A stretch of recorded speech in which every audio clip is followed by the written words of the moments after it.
Hey,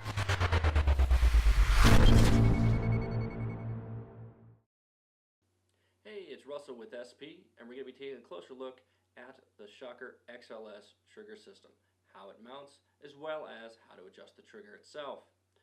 For removal and adjustment, we will only need a single Allen key, the 1/16 Allen key.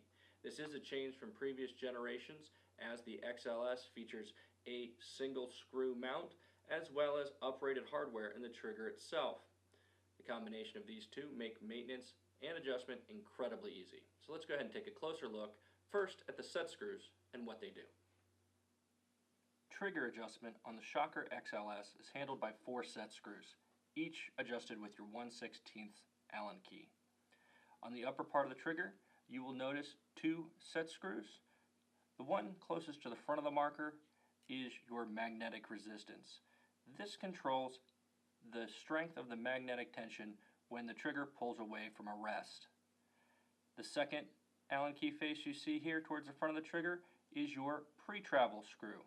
This screw positions the trigger in the trigger guard based upon how far you'd like it to already be depressed, or how close you'd like the trigger to start towards the rear of the frame.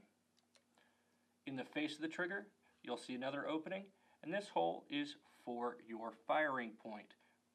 Inserting the Allen key down through the face of the trigger, you can control exactly where in the trigger stroke the micro switch is activated. The fourth and final set screw is our post travel. That's reached by inserting your 1/16 Allen key on the left hand side of the marker behind the trigger. This is the left hand side, so this is the side with the barrel facing away from you, or you can identify it by the same side as the trigger mounting screw. Pushing up into the frame, you'll actually feel it engage in the set screw, and then you can adjust your post travel. The post travel is how far this trigger is allowed to travel before coming to a rest on that set screw. It's important to position your post travel so that it prevents the trigger from pressing on the switch on the physical board. You can tell this when you pull the trigger as it comes to a hard stop rather than kind of a mouse click. You want to make sure it comes to a hard stop to prevent damage to your micro switch in the future. Trigger removal is incredibly easy on the XLS, requiring the same 16th Allen key that you used for your trigger adjustments, simply by inserting it here into the single mount point for the Shocker XLS trigger. Inserting our 1/16 Allen key, we're going to go ahead and turn that out.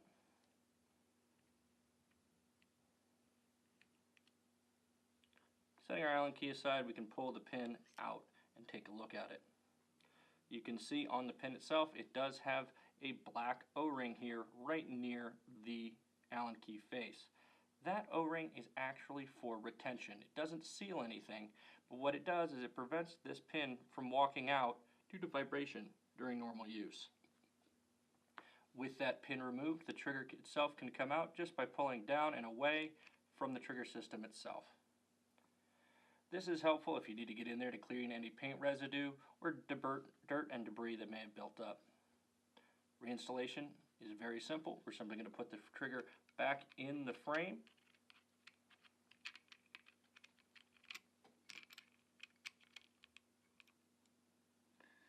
And looking down through the mount hole, we can actually see the trigger bearing, and we want to go ahead and make sure that lines up when we put our trigger retention pin back in.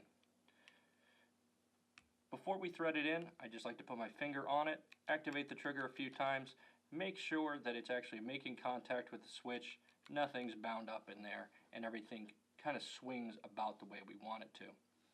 Tightening the mount screw back down into the frame,